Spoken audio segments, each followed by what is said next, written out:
Saludos de Cristo y de éxito divino a cada uno de ustedes. Sean bendecidos en el nombre de Jesús. Bienvenidos a Escuela Sabática Profundizada en la lección titulada Más lecciones del Gran Maestro, con su servidor ministro Enoc Martín. Para continuar, les invito a que nos arrodillemos para orar. Padre que está en los cielos, santificado sea su nombre. Pedimos su Santo Espíritu, que Él sea nuestro Maestro en esta lección. En el nombre de Jesús. Amén. Amigos y hermanos, analicemos juntos la sección titulada Cristo el Gran Tipologista. Y va a estar basado el tipo en Génesis capítulo 3 del 1 al 11, donde describe la caída de nuestros primeros padres, especialmente el de Adán. Y como ya lo sabemos, no vamos a tener que leerlo. Pero la caída de Adán fue un tipo, un ejemplo de que en el futuro tenía que venir un segundo Adán, no para caer en pecado, sino al contrario, para vencer el pecado y salvarlo a usted y a mí. Y eso, el antitipo, el segundo Adán, que es Cristo, está registrado por el apóstol Pablo en Romanos capítulo 5, versículo 14, declara: por eso la muerte reinó desde Adán hasta Moisés, aún en los que no pecaron quebrantando un mandato, como lo hizo Adán, que era figura, o sea, tipo, ejemplo, del que había de venir. ¿Y quién es el que tenía que venir? Bueno, Romanos capítulo 5, el versículo 15, la última parte, dice: un solo hombre, Jesucristo. Entonces aquí en estos textos se nos revela la figura, el tipo, el primer Adán en el pasado y el segundo Adán, Cristo, que tenía que venir. Entonces ya tenemos la tipología de Adán aquí descrito con esto que se ha mencionado. Ahora analicemos lo mismo en la parábola del gran maestro en Mateo capítulo 20. Ahí se nos describe un reloj parabólico porque está basado en una parábola. Ok, dicho esto, dirijámonos entonces a este capítulo, Mateo. El capítulo 20, el versículo 3 declara: volvió a salir cerca de la hora tercera. Ok, hasta el momento no hemos explicado mayor cosa sobre Mateo 20. Entonces, para entender este texto que ya leí, debo necesariamente dar más información como base. Y para ello debemos de saber que en Mateo capítulo 20 está hablando de horas en el reloj hebreo, en el reloj judío. Para ellos empezaba el día a la hora duodécima. Para nosotros hoy a las 6 a.m. o cuando sale el sol. Igual ellos solo que le llamaban la hora duodécima y terminaba a la hora duodécima. Para nuestro tiempo empieza a las 6 de la mañana y termina a las 6 de la tarde, haciendo 12 horas en la parte clara. Entonces, debo de mostrar la evidencia en este caso de estas horas, parte clara y parte oscura, y lo encontramos descrito en San Juan, el capítulo 11, versículo 9. Cristo declaró así: ¿no tiene el día 12 horas? Entonces la parte clara tiene 12 horas y ahí es donde ellos se basaban, la hora duodécima, que es 12 a 12. Hoy nosotros de 6 a 6.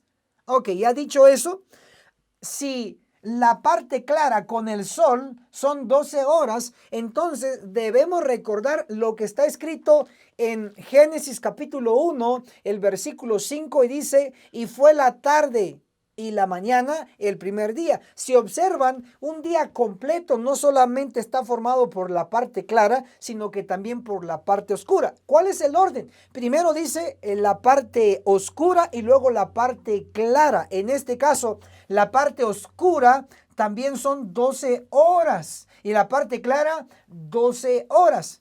Y muy bien, usted y yo sabemos que el día completo está formado de 24 horas.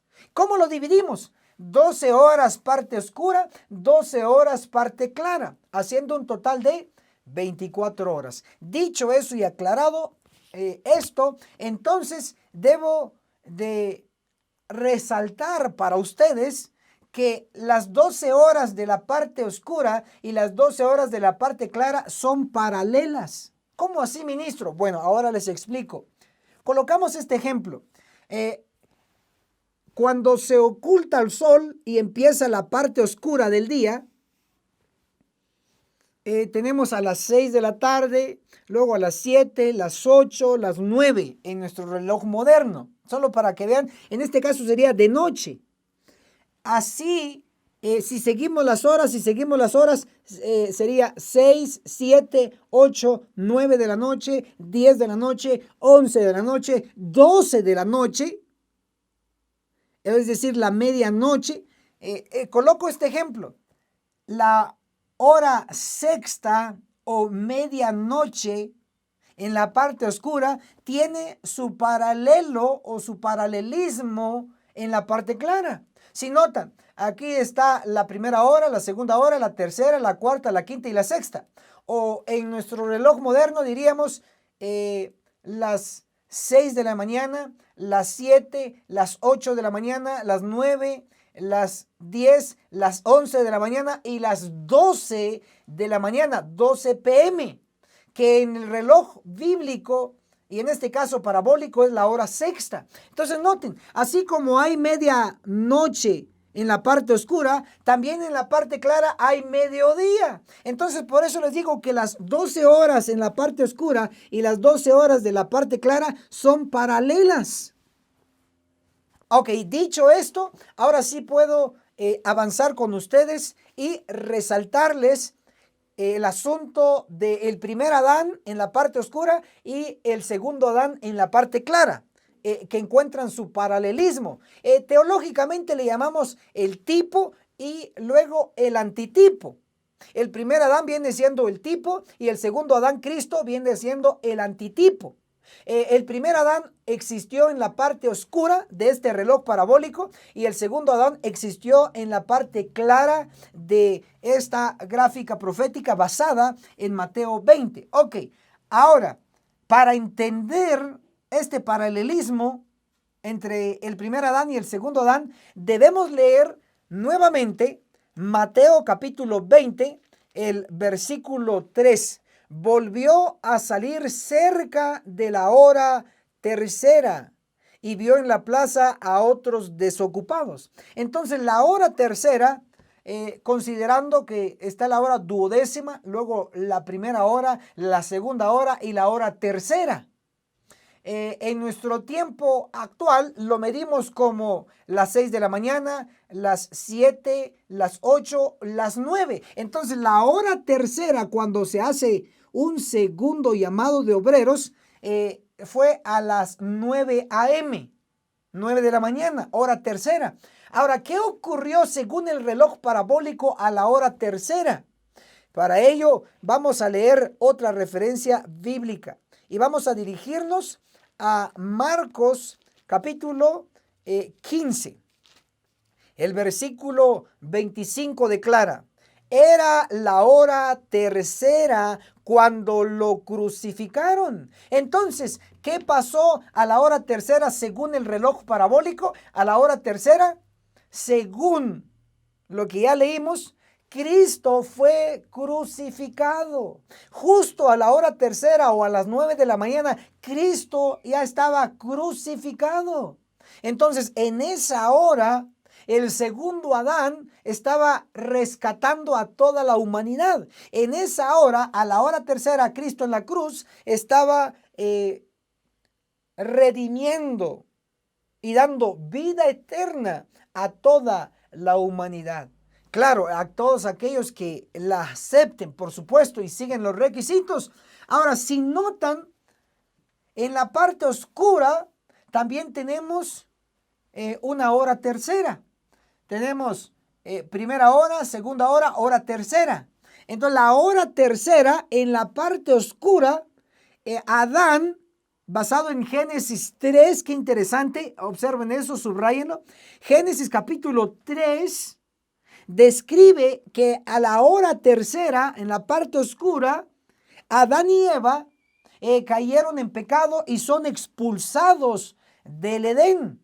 Entonces, a esta hora tercera en la parte oscura, Adán, el primero, es expulsado del Edén, es caído en pecado. Pero en la parte clara, a la hora tercera, el segundo Adán, Cristo, vence el pecado y es crucificado en la hora tercera. Así como el primer Adán, por medio de él se introdujo la muerte al mundo, y por medio del segundo Adán, a la hora tercera, se introdujo la vida eterna al mundo. ¡Qué perfección! ¡Qué maravilloso! Por eso todo esto lo armó Cristo. ¿Cómo yo sé que lo armó Cristo? Porque Mateo capítulo 20 fue Cristo el que lo relató. Entonces vemos que aquí el primer Adán viene siendo el tipo y el segundo Adán el antitipo. ¿Y quién armó todo esto? Cristo, el gran tipologista. El tipo se repite en el antitipo. Primer Adán, segundo Adán. Pero hoy por hoy, ¿qué lección tenemos práctica para nosotros? Para ello, entonces continuemos leyendo un par de versos de Mateo capítulo 20. Ahora leamos el versículo 6 declara: volvió a salir cerca de la hora 11.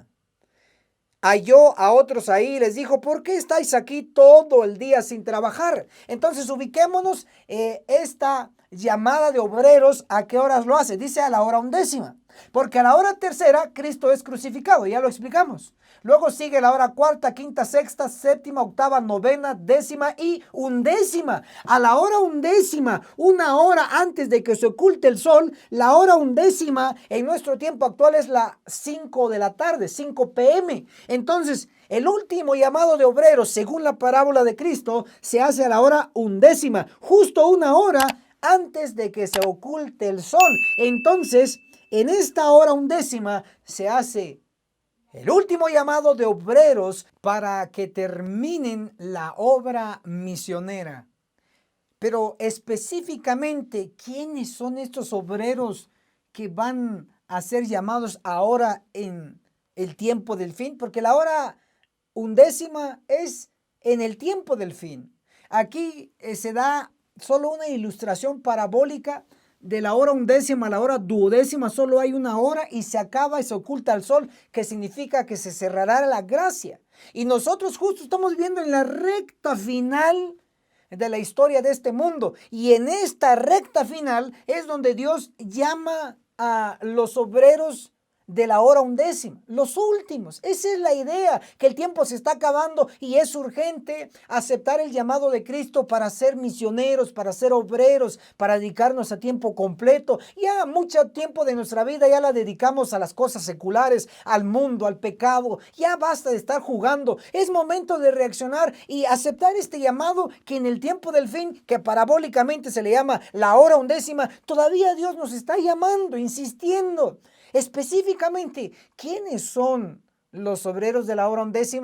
Bueno, la Biblia nos da más especificación. Mateo capítulo 20, el versículo 6, la última parte, hace una pregunta. ¿Por qué estáis aquí todo el día sin trabajar? Noten que los obreros de la hora 11 están sin trabajo. Eso es lo primero. Ahora, piense usted si tiene trabajo ahora. Piense usted si ese trabajo que está realizando le agrada. Piense usted si ese trabajo vale la pena. Piense usted si ese trabajo que está realizando ahora le va a dar vida eterna. Solo piense si ese trabajo que está haciendo está agradando a Dios, porque dice que los obreros están sin trabajo. Ahora vean, Mateo capítulo 20, el versículo 7, ellos contestan: ¿por qué no tienen trabajo? Mateo 27 dice: dijeron, porque nadie nos contrató.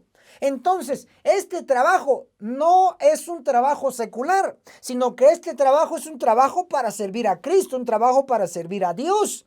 Entonces le preguntan: ¿por qué están sin trabajo?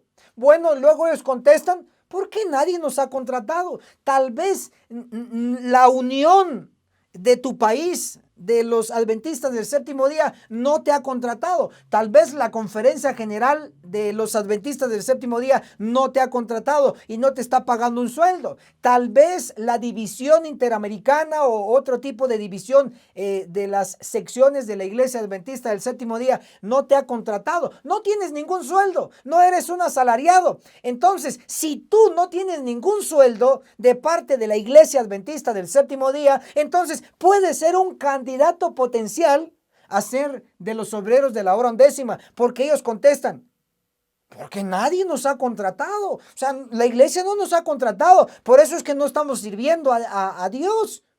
Pero bueno, hoy la excusa queda por un lado. Es cierto, nadie te ha contratado. Es cierto, nadie te está pagando un sueldo de parte de la iglesia. Pero hoy Cristo mismo te está llamando a que seas un obrero y que dejes tu trabajo secular y te dediques al 100% a ser obrero de Cristo y así formar parte de los obreros de la hora undécima, que traducido sería a los obreros del tiempo del fin, a los obreros que van a terminar la obra, lo que no hicieron los israelitas, lo que no hicieron los apóstoles, lo que no hizo Guillermo Miller, lo que no ha hecho la iglesia adventista. Tú lo puedes terminar junto con nosotros, porque yo mismo ya acepté este llamado y soy parte de los obreros, soy de los siervos del Señor, ya estoy ahí trabajando y insistiendo, primero en la iglesia y segundo en el mundo. ¡Qué maravilloso!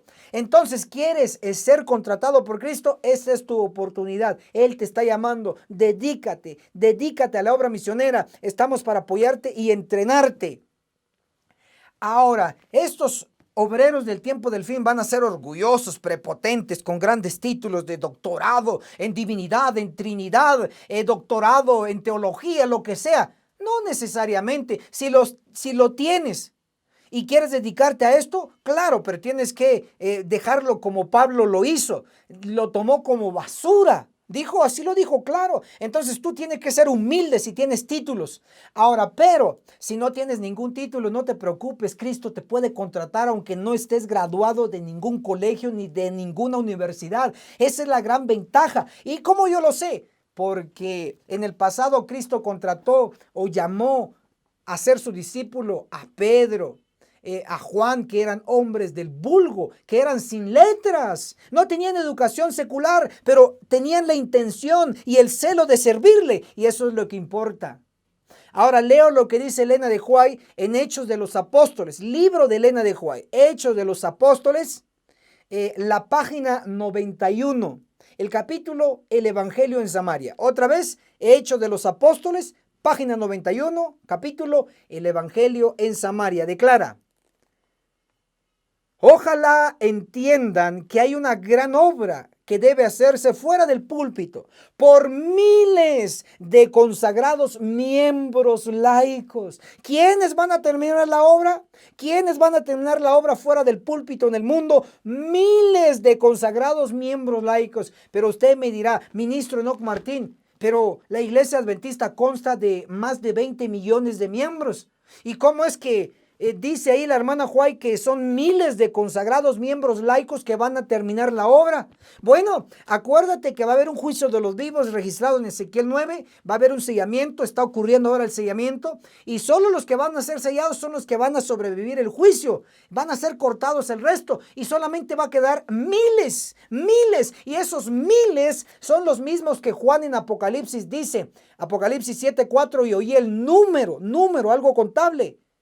144,000. Ojo, dice la hermana White que van a ser miles consagrados miembros laicos que terminan la obra. Juan dice que van a ser 144,000. Está hablando de miles.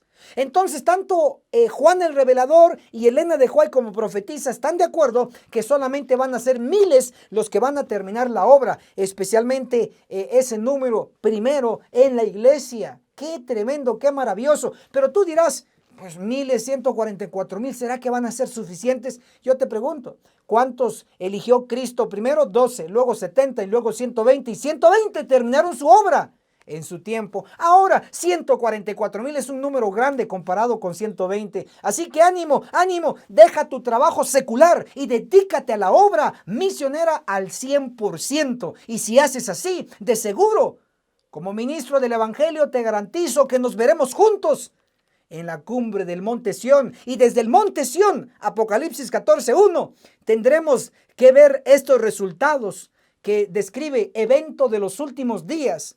En la versión nueva, página 179. Si tienes la versión antigua, es la página 215 y 216. Pero aquí en la versión nueva, en la página 179 de eventos de los últimos días, declara: en la hora undécima habrá miles que encontrarán y reconocerán la verdad. ¿Quiénes son estos miles? Son católicos, metodistas, bautistas, satánicos, que van a aceptar el mensaje de estos obreros, de los 144,000. Entonces ellos se van a unir y se van a convertir por miles en un día. ¡Qué maravilloso será la obra que vamos a hacer en la hora undécima!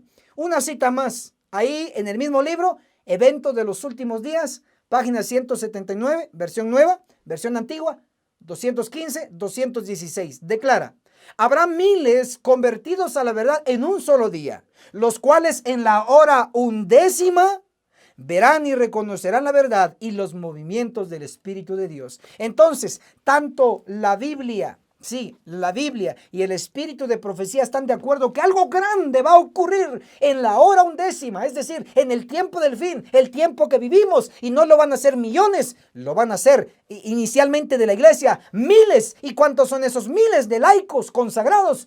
144,000, lo reafirma Apocalipsis 7, versículo 4. Así que ánimo, tenemos una misión, súmate. Escribe en los comentarios: ministro Enoch Martín, estoy emocionado, estoy contento, he emprendido esta verdad y quiero ser un obrero de la hora undécima. Escríbenos, llámenos, ahí en los comentarios puedes escribirnos.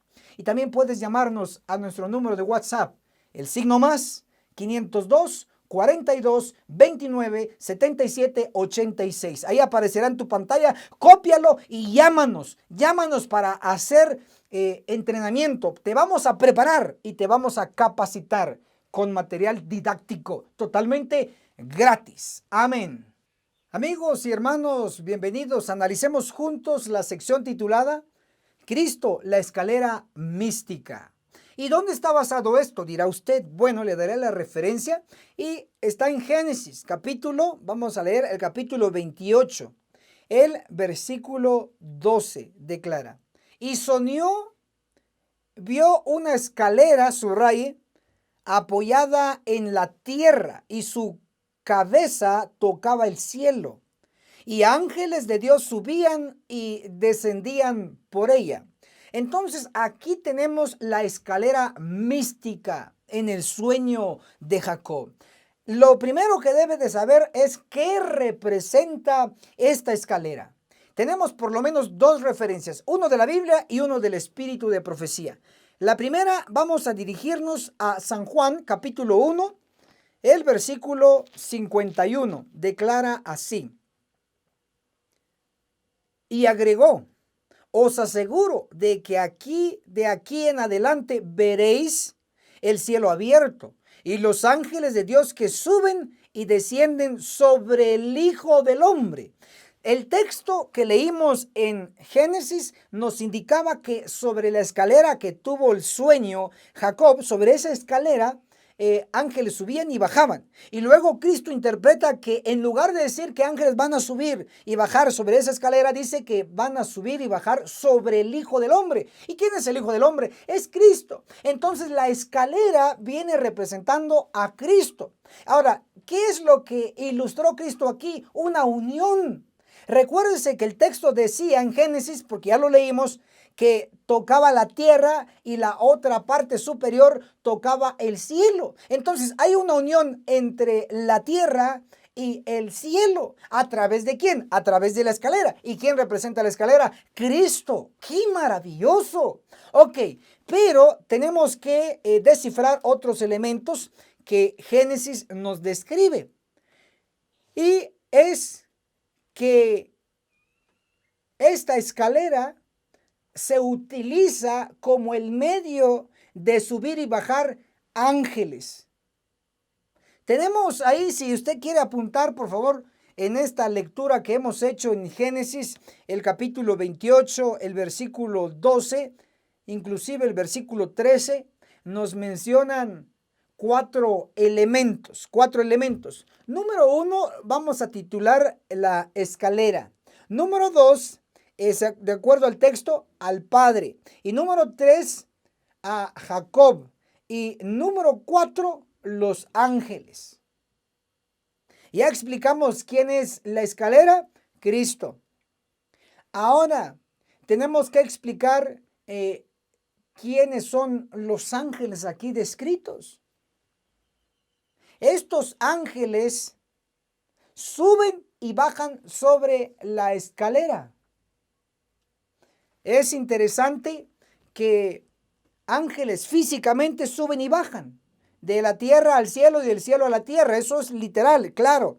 Pero también en el análisis profundo, en el análisis de escudriñar las escrituras, encontramos que hay ángeles también que traen mensajes.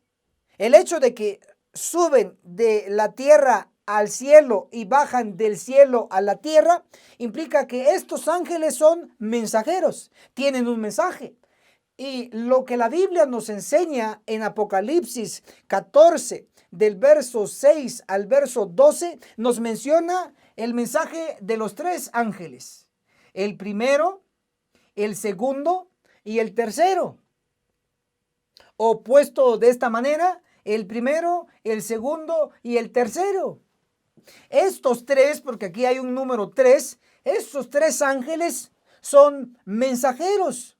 En realidad, le conocemos como el triple mensaje angelical. Entonces, a aquellos ángeles registrados en el sueño de Jacob, que subían y bajaban sobre la escalera, esos ángeles son mensajeros. Y por eso estamos haciendo la conexión con los tres ángeles de Apocalipsis 14 del 6 al 10. Estos tres ángeles son tres mensajes y les explico. El mensaje del primer ángel lo trajo Guillermo Miller. El mensaje del segundo ángel lo trajo Guillermo Miller. Y el mensaje del tercer ángel lo trajo Elena G. de White. Entonces tenemos ahí los tres mensajes. Y estos mensajes o estos ángeles son los que nos enseñan hoy. Acuérdense, vamos a analizarlo. La escalera es Cristo. Y sobre la escalera, ángeles suben de la tierra al cielo y ángeles del cielo bajan. Es decir, el medio para que estos ángeles suban y bajen según el sueño es la escalera. Y ustedes saben que la escalera, que es Cristo, Él también fue el rabí, el maestro. Entonces, como escalera es el medio para que se trasladen los ángeles. Entonces, Cristo, Él es el que dirige a los ángeles. Y los ángeles están comisionados a llevar un mensaje o contener un mensaje. Y con ese mensaje se enseña. Puesto de manera sintetizada o resumida, la escalera que es Cristo, Cristo mismo, a través de los ángeles que suben y bajan, Cristo enseña, porque Él es el gran maestro. Entonces tenemos en este caso el mensaje del primero, segundo y tercer ángel, que es Cristo enseñándonos a través de ellos. Pero todo no termina ahí. Luego tenemos en Apocalipsis el capítulo 18, el versículo 1, que desciende del cielo un ángel más y que alumbra toda la tierra. Y aquí lo tenemos, Apocalipsis 18, 1. Está la tierra y está el ángel que desciende. Entonces, si sumamos el mensaje del primer ángel, el mensaje del segundo ángel, el mensaje del tercer ángel y el mensaje del cuarto ángel, estos cuatro ángeles unidos son un mensaje poderoso, primero para la iglesia y segundo para el mundo. A través de estos cuatro ángeles, Cristo, la escalera, nos está enseñando un mensaje de vida y de muerte que muchos ni siquiera conocen. Pero hoy por hoy quiero llamar su atención a la importancia de estos cuatro ángeles. Ahora, voy a leer lo que nos dice el espíritu de profecía para que haga la conexión. En Primeros Escritos, hablando del fuerte pregón, Primeros Escritos, página 277, el capítulo se llama El fuerte clamor. Dice así: después vi otro ángel poderoso al que se le ordenó que bajase a la tierra y uniese su voz a la del tercer ángel para dar fuerza y vigor a su mensaje. Ahora, interesante entonces que tenemos el ángel de Apocalipsis 18:1 que desciende del cielo a la tierra, pero la voz de este ángel se une con la voz del tercero. Tienen que entender esta parte. El mensaje del primer ángel es seguido por el mensaje del segundo ángel, es decir, se unen. Y luego el mensaje del segundo ángel es seguido por el mensaje del tercer ángel. Al final, estos tres se convierten en uno. Y como ya son un solo mensaje, el mensaje de Apocalipsis 18:1, el ángel que desciende, dice que une su voz con la del tercero. Al unir este ángel, que le llamaríamos el cuarto ángel, así le llama la hermana Elena de White, aunque no lo ha estudiado usted, así es. Este es el cuarto ángel, el de Apocalipsis 18:1, se une con el tercero. Entonces, al unirse con el tercero, en realidad se une con los tres. Entonces, la voz de cuatro ángeles son lo que van a provocar lo que hoy conocemos como el fuerte clamor o el fuerte pregón. Por eso va a ser tan fuerte, porque van a ser cuatro voces: la del primero, la del segundo, la del tercero y la del cuarto. Pero la unión está entre el cuarto y el tercero, y entonces da fuerza y vigor a su mensaje para abarcar el mundo entero. Pero hoy ni siquiera el pueblo conoce el mensaje del primero, del segundo y del tercero. ¿Cómo va a estar preparado para recibir y aceptar el cuarto ángel? El mensaje del cuarto ángel es el mensaje que siempre les he estado enseñando: Biblia y espíritu de profecía, viene juicio de los vivos, etcétera, etcétera. Entonces, hasta aquí hemos aprendido que los ángeles que suben y bajan sobre la escalera en el sueño de Jacob representan ángeles mensajeros, y estos mensajeros están registrados específicamente en Apocalipsis 14 del verso 6 al verso 12. Ahí tenemos los tres ángeles, y también Apocalipsis 18 versículo 1, ahí tenemos el cuarto ángel, y al final se van a unir. Pero lo interesante es que Dios, a través de estos ángeles, mantiene una comunicación continua entre la tierra y el cielo. Como Cristo es el gran maestro, utiliza a estos ángeles mensajeros para enseñar. Por eso el centro es la escalera mística, es decir, Cristo, el gran maestro. Pero también hay otro ángulo más profundo de análisis al cual les voy a enseñar. Estos ángeles de la escalera en el sueño de Jacob, debo de decirles, porque no puedo guardar esta verdad, también representan a los ángeles ejecutores del juicio de Dios que se va a realizar primero en la iglesia y segundo en el mundo. Les explico. El mensaje del primer ángel, basado en Apocalipsis 14, 6 y 7, dice: y la hora de su juicio ha llegado. Entonces note, el mensaje de este primer ángel es que la hora de su juicio ha llegado. Y ese juicio hace referencia a Daniel 8:14. Y hasta 2300 tardes luego el santuario será purificado. ¿Qué santuario? El santuario celestial. ¿Qué empezó al final de los 2300 días o 2300 años? Lo que empezó fue juicio en el santuario celestial. ¿Y qué tipo de juicio? El juicio investigador de los muertos. Entonces, cuando termine el juicio de los muertos, que a la fecha, desde el 22 de octubre de 1844 hasta hoy, 2020, ya lleva el juicio investigador de los muertos 176 años, casi 2 siglos. Entonces muy pronto va a terminar el juicio de los muertos, y cuando termine el juicio de los muertos va a empezar el juicio de los vivos. Y no lo digo yo, vean qué dice Elena de White, la profetisa de la iglesia, en Conflicto de los Siglos, en la página, ahora le doy el capítulo, Conflicto de los Siglos, capítulo 29, el juicio investigador, en la página 544 declara: pronto, nadie sabe cuándo les tocará ser juzgados a los vivos. Entonces, sintetizando, el mensaje del primer ángel, este ángel mensajero, dice que la hora de su juicio ha llegado. ¿Qué juicio? El investigador de los muertos. Y cuando termina el de los muertos, que ya está a punto de cerrar, porque ya casi 2 siglos de juicio de los muertos, cuando termine el de los muertos, ¿cuál va a empezar? El de los vivos, el de usted. Y yo estoy seguro que usted no está preparado. Yo mismo no me siento preparado, pero estoy esforzándome para prepararme. Entonces, ya muy pronto va a empezar el juicio de los vivos. Y lo dice el mensaje del primer ángel, habla de juicio. Pero ahora vamos a ver dónde está escrito sobre estos ángeles destructores. Cristo mismo lo dijo. En Mateo capítulo 13, versículo 39 declara: y los segadores son los ángeles.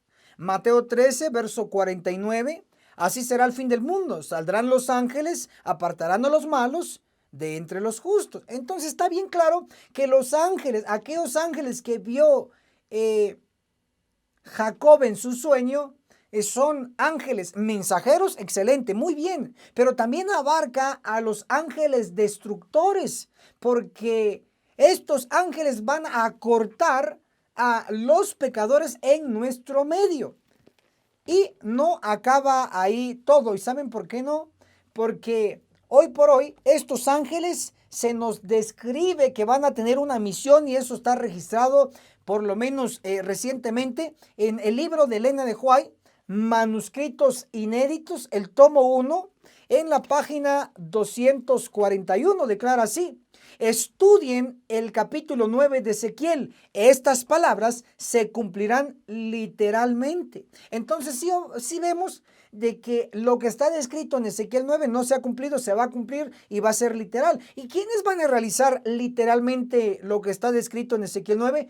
Los ángeles. Cuando uno lee Ezequiel capítulo 9, versículo 5 y el versículo 6, Cristo mismo comisiona a los ángeles. Oído, la clave aquí son ángeles. Ángeles que subían y bajaban sobre la escalera en el sueño de Jacob.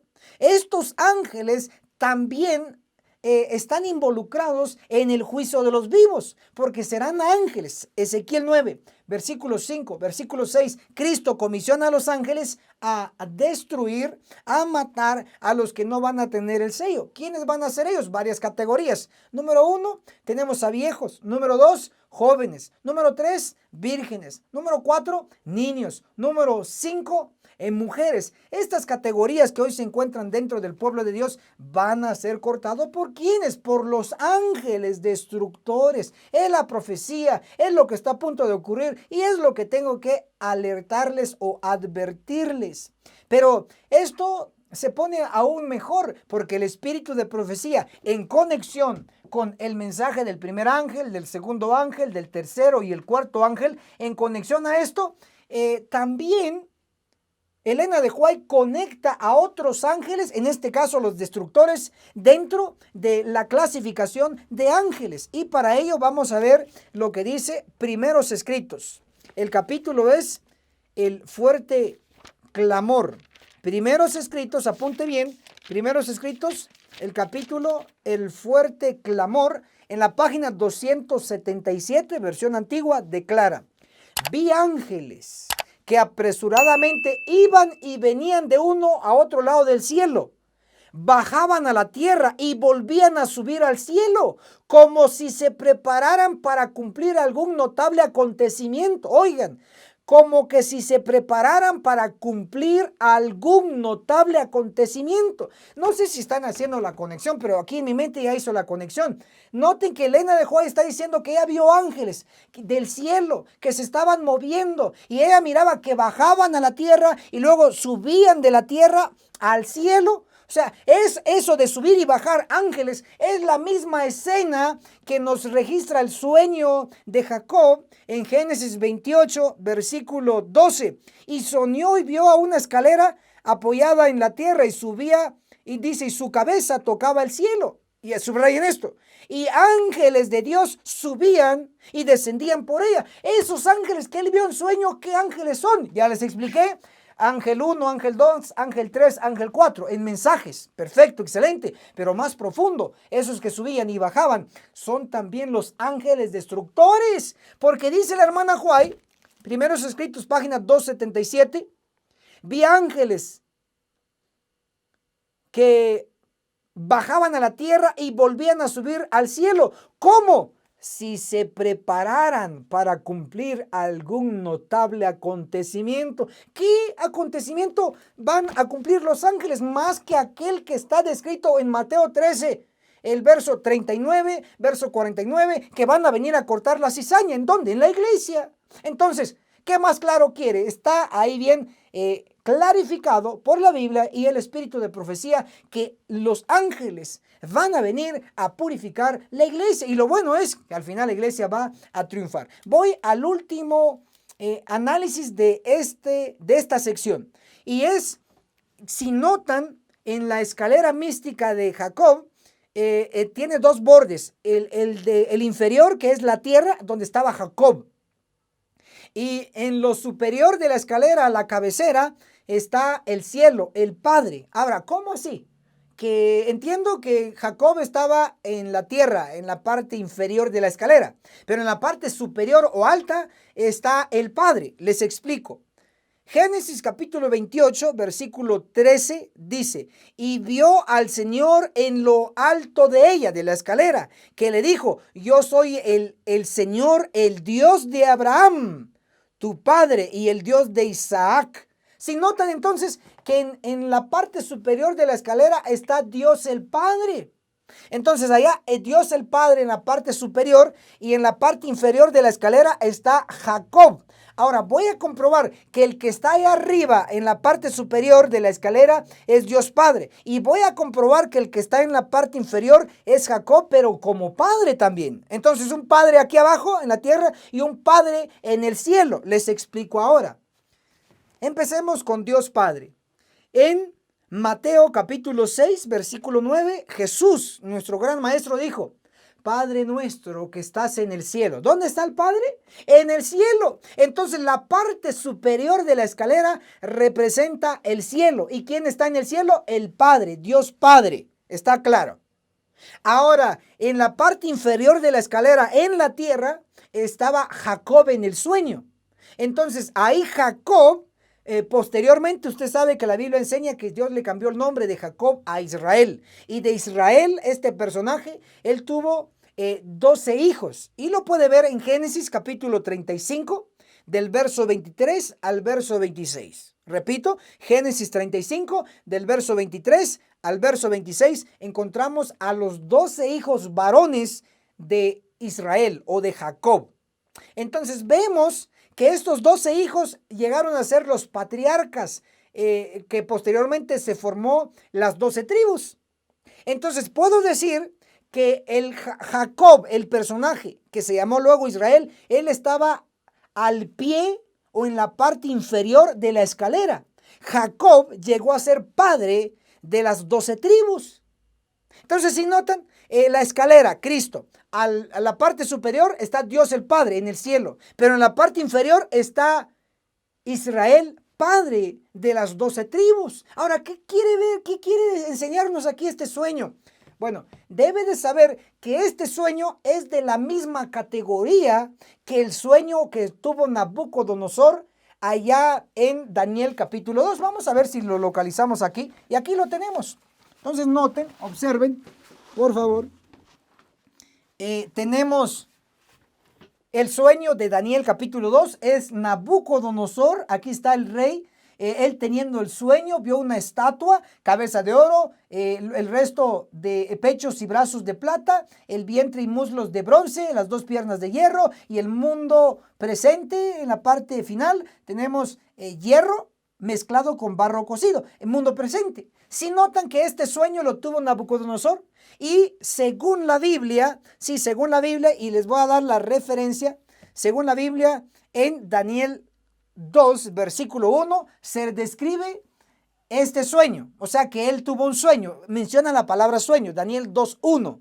Y luego en Daniel capítulo 2, la Biblia, el versículo 28 dice, lo que ha de suceder en los últimos días. Es cierto, entonces, Nabucodonosor en el pasado tuvo un sueño, y ese sueño fue la estatua aquí, como ya la describí.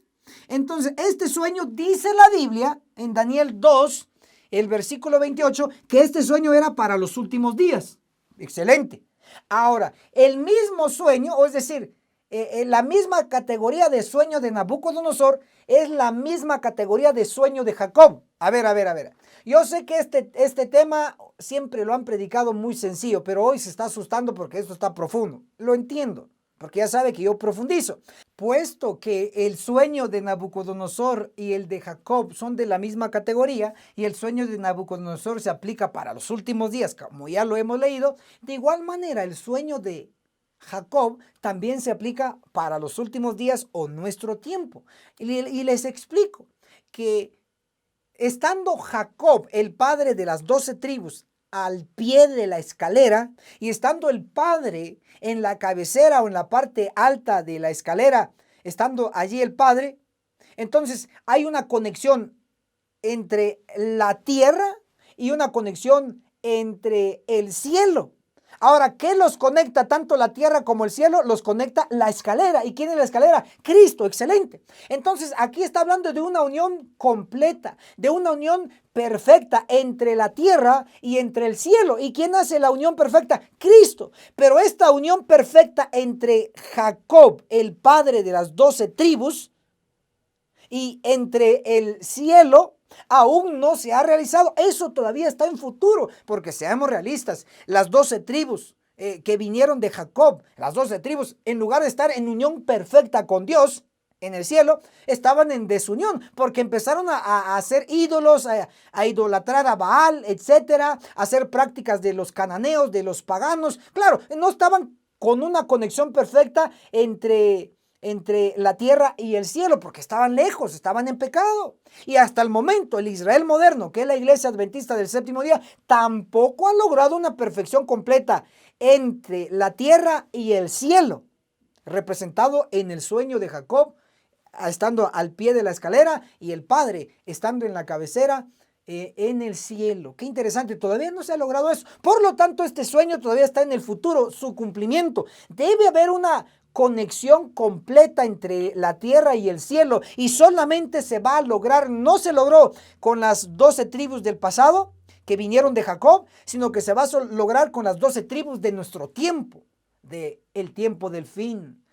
¿Quiénes son ellos? Entonces tengo que determinar que Apocalipsis, sí, Apocalipsis, el capítulo 7, el versículo 3 nos habla de siervos de Dios que van a ser sellados. Apocalipsis 7, versículo 4 nos dice cuánto es ese número. Dice que son 144,000 sellados de todas las tribus de Israel. ¿Sí notan?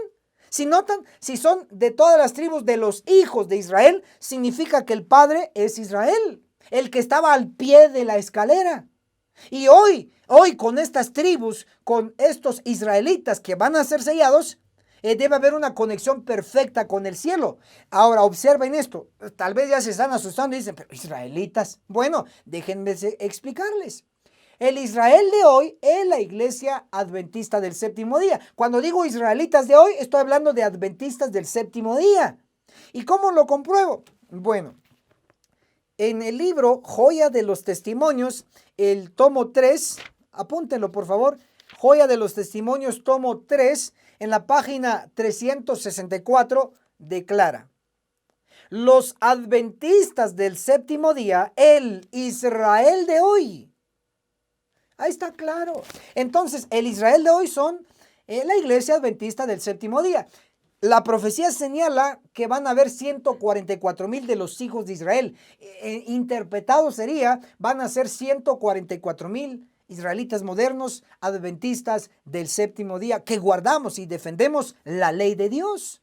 Entonces, hasta aquí vemos que no hubo una unión completa o perfecta entre la tierra y el cielo en el pasado con las 12 tribus del Israel antiguo. No se logró esa unión perfecta como lo señalaba el sueño de Jacob, él estando al pie de la escalera y el padre en el cielo, al extremo superior de la escalera. No ha habido en ningún momento una conexión perfecta entre la tierra y el cielo con todo su pueblo. Pero eso entonces está en un futuro muy cercano. ¿Y quiénes lo van a lograr? Las tribus de hoy, es decir, la iglesia adventista, es decir, los sellados de hoy son los que van a lograr esa unión perfecta. ¿Y quiénes son ellos? Los 144,000. Cuando lleguen a existencia los 144,000, ellos sí van a estar conectados completamente entre la tierra y el cielo.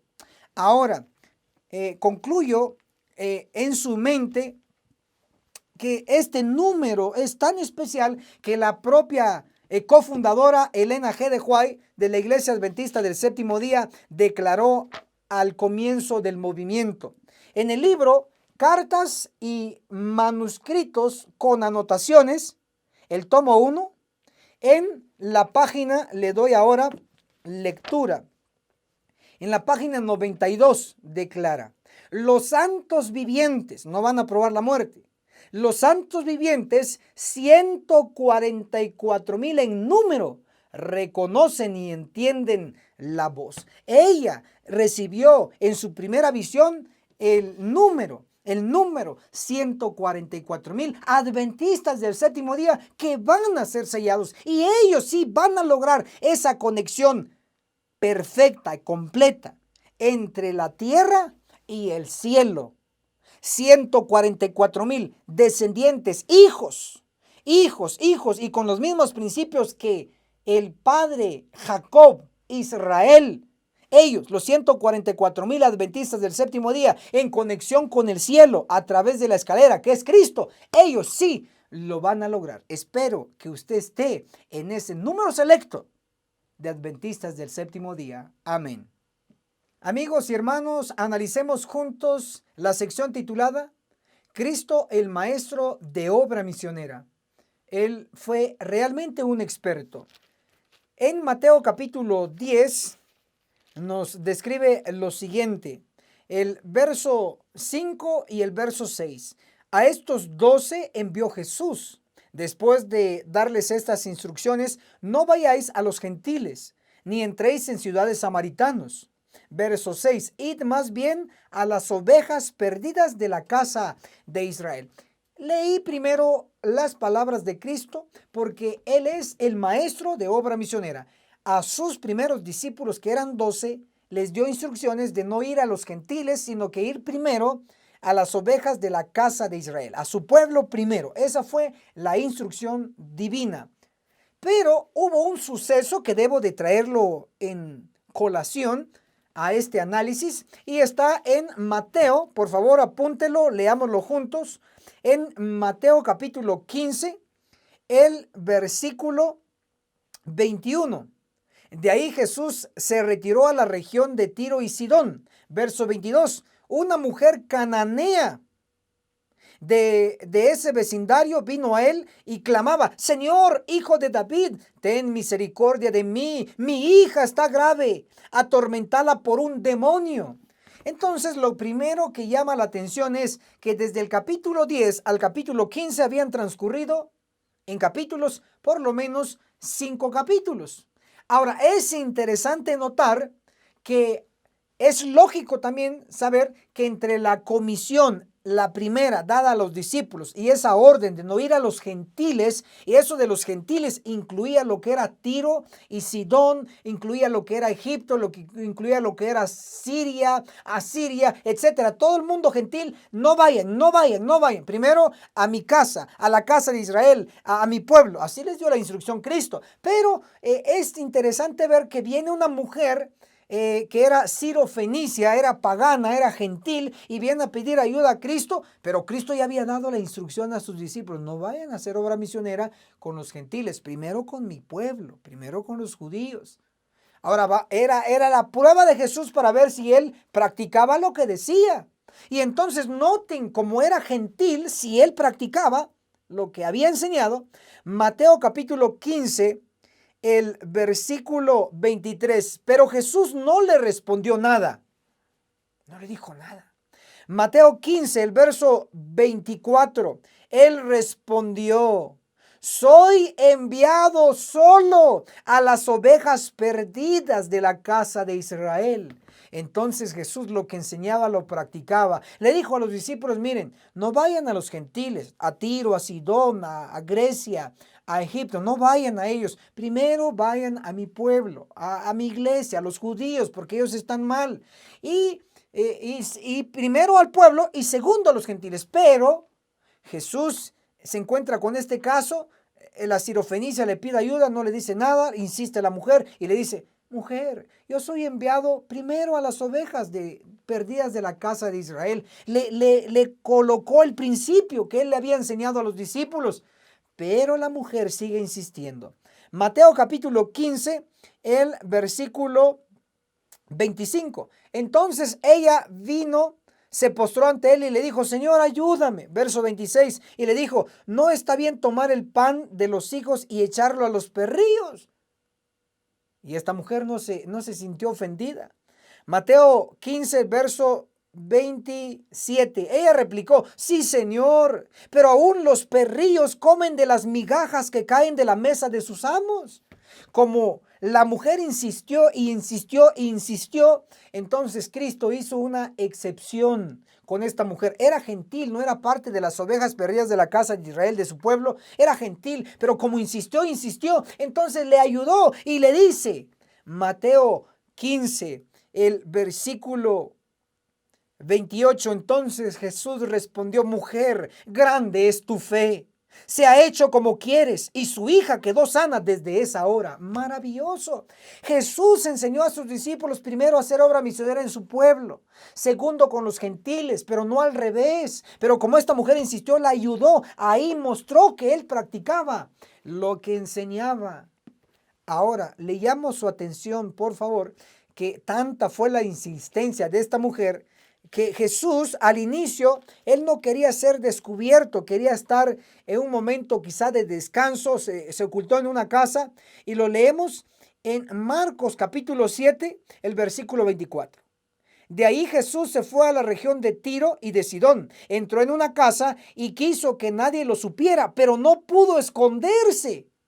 Se fue a ocultar Jesús porque sabía que estaba cerca de los gentiles, se ocultó y llega esta mujer sirofenicia y ya saben la historia que ya leímos y lo expliqué. Insistió y solo así Cristo la atendió. Hoy por hoy nosotros tenemos una misión, al igual que lo tuvo Cristo y los apóstoles, primero con su pueblo y segundo con el mundo. Les voy a dar por lo menos 3 razones por las que Cristo le enseñó a sus discípulos primero trabajar con su pueblo, con los judíos. Razón número uno, apunten en los comentarios, razón número 1. De acuerdo a Mateo capítulo 10, versículos 5 y verso 6, Cristo les dice: no vayan a los gentiles, pero vayan a las ovejas perdidas de la casa de Israel. ¿Por qué Cristo mandó a hacer obra misionera primero con su pueblo judío?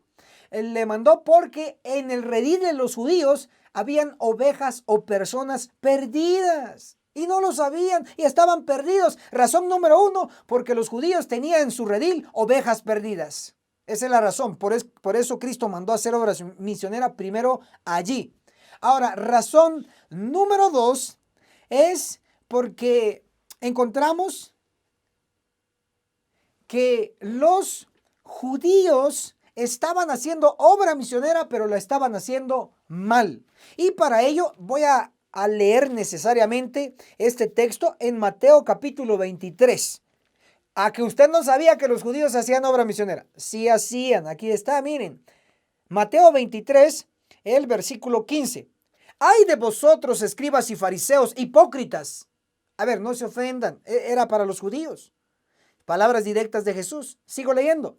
Mateo 23, 15. Porque rodeáis la tierra y el mar para ser prosélito, o sea, seguidores. Y una vez ganado, lo hacéis 2 veces más hijos del infierno que vosotros. ¿Qué significa esto? Que los judíos hacían obra misionera, rodeaban tierra y mar, o sea, se movían, viajaban, que todavía no tenían la tecnología de transporte avanzado, pero hacían obra misionera. Pero lo malo era que esos discípulos o alumnos que ellos tenían lo hacían 2 veces más hijos del infierno. ¿Qué significa? Que los hacían peores que ellos. Entonces, ¿los judíos hacían obra misionera? Sí, pero lo hacían mal. Por eso es que les dijo, miren, si ustedes van a ir a hacer obra misionera y primero ustedes son hijos del infierno, son hijos del sepulcro, son hijos de la muerte. Ustedes están muertos en pecado. ¿Cómo están haciendo obra misionera allá en el mundo? Primero conviértanse ustedes. Entonces, razón número 2, ¿por qué Cristo mandó a hacer obra misionera? Primero con los judíos, con su pueblo, la casa de Israel, es porque ellos estaban haciendo obra misionera mal. Ni estaban ellos convertidos y a los que traían ni siquiera se convertían a la verdad. Entonces, ellos hacían obra misionera mal. Esa es la razón número 2. ¿Por qué Cristo mandó a sus discípulos primero a hacer obra misionera con ellos? Ahora, razón número 3, esta es la que más asusta, impacta, impresiona. Es que el pueblo judío, el pueblo de Israel, estaba dominado por Satanás. Escuchó muy bien.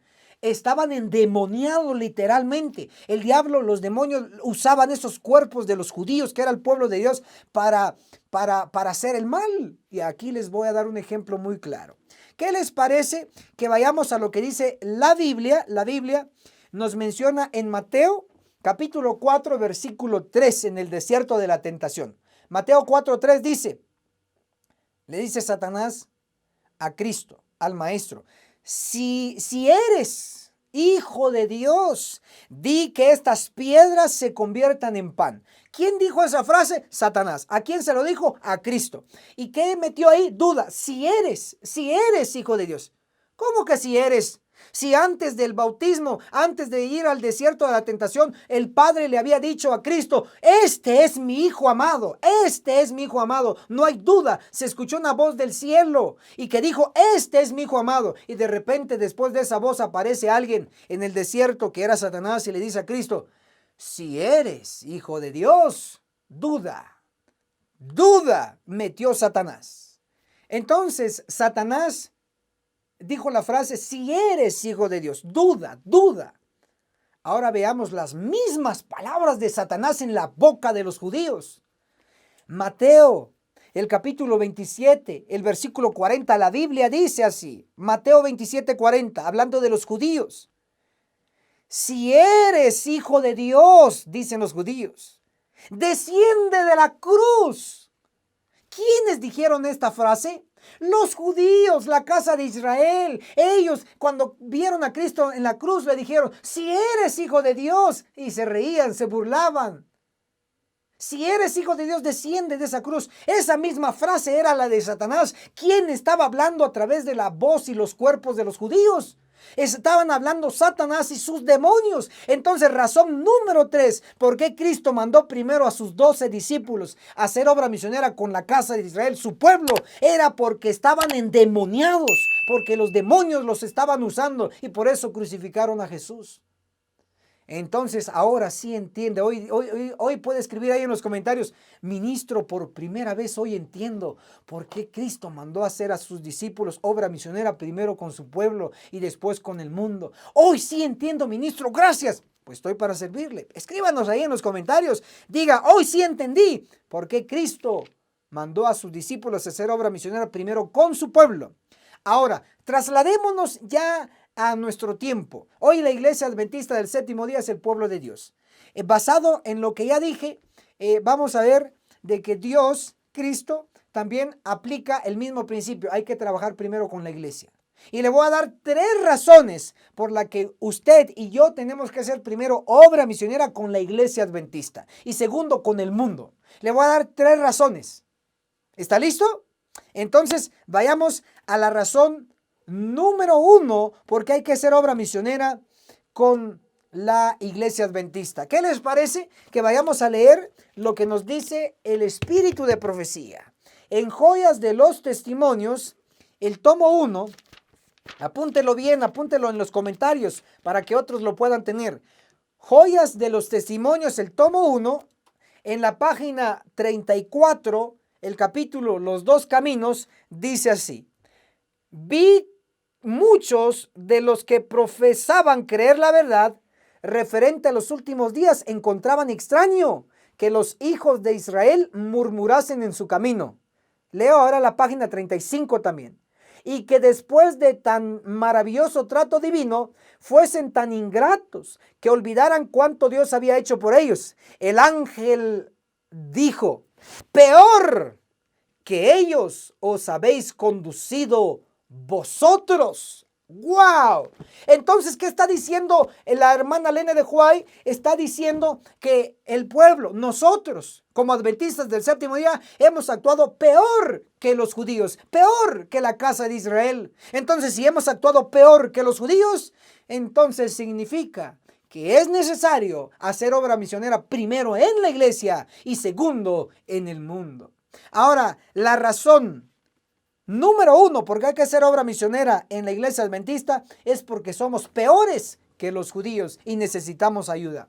Ahora, razón número dos, porque hay que hacer obra misionera primero en la iglesia, en la amada iglesia de Dios, es porque está siguiendo la senda de la mundanalidad. ¿Qué les parece? Que les voy a dar la cita.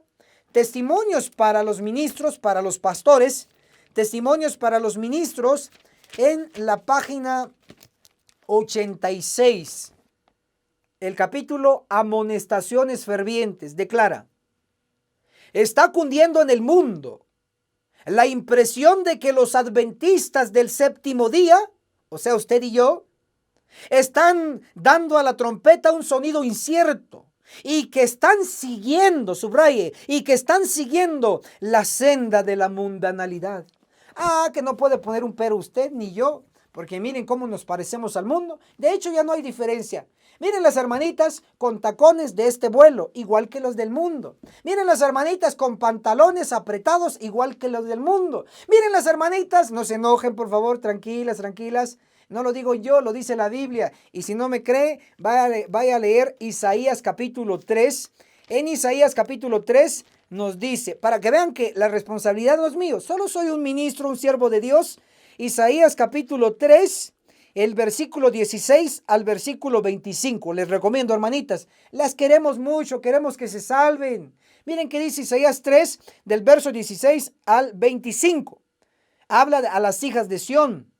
Las hablan cómo van danzando con sus tacones y todos los ornamentos que tienen. Vaya a leerlo, vaya a leerlo. Entonces, ya no hay diferencia entre nuestras hermanas queridas de la iglesia y las mujeres del mundo. En cuanto a los hombres, los mismos principios, las mismas prácticas. Los hombres en el mundo comiendo su chicharrón, allá su carne, su res, su pescado, su pollo, su hamburguesa, su burrito, todo eso. Y los de la iglesia, los hombres, comiendo carne asada, comiendo pollo frito, comiendo cuando Dios ha dicho ni un gramo de carne debe de entrar en nuestro estómago. No está diciendo que ni un gramo de chicharrón o de cerdo. Ya el cerdo lo dejó, pero toda carne no lo ha dejado. Dice ningún gramo de carne, res, pescado, pollo, etcétera, etcétera. Ya no debe de consumirlo, es por salud.